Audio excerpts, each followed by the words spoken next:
కాసేపట్లో తెలంగాణ కేబినెట్ భేటీ కానుంది. ఇవాళ బడ్జెట్లో ప్రవేశపెట్టనున్న తెలంగాణ బడ్జెట్కు కేబినెట్ ఆమోదం తెలుపనుంది. అసెంబ్లీ మండలిలో బడ్జెట్ ప్రవేశపెట్టనున్నారు మంత్రులు.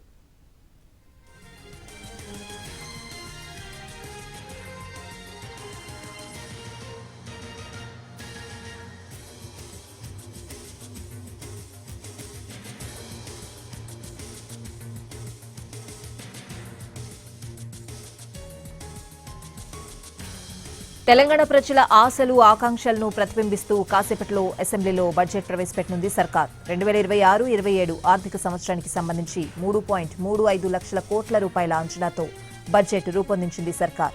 ఎన్నికల సమయంలో ఇచ్చిన హామీల మేరకు సంక్షేమం, వ్యవసాయం, ఇరిగేషన్ శాఖలపై ఎక్కువగా ఫోకస్ చేసింది.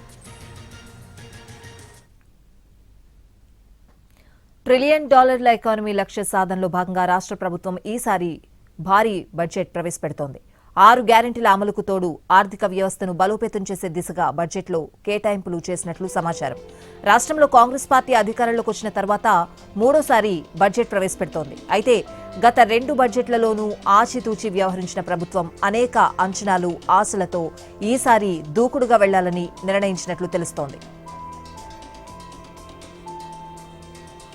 స్థిరంగా పెరుగుతున్న పన్ను రాబడులను పరిగణలోకి తీసుకోవడంతో పాటు కేంద్రం నుంచి ఆశించిన స్థాయిలో నిధులు సమకూరుతాయని ప్రభుత్వం భావిస్తున్నట్లు ఆర్థిక శాఖ వర్గాలు వెల్లడించాయి. ఈ నేపథ్యంలోనే 6 గ్యారెంటీలకు నిధులు కేటాయించడంతో పాటు కొత్తగా 6 పథకాలను ప్రతిపాదిస్తూ 2034 నాటికి నిర్దేశించుకున్న విజన్కు అనుగుణంగా ప్రతిపాదనలు సిద్ధమైనట్లు తెలిపాయి.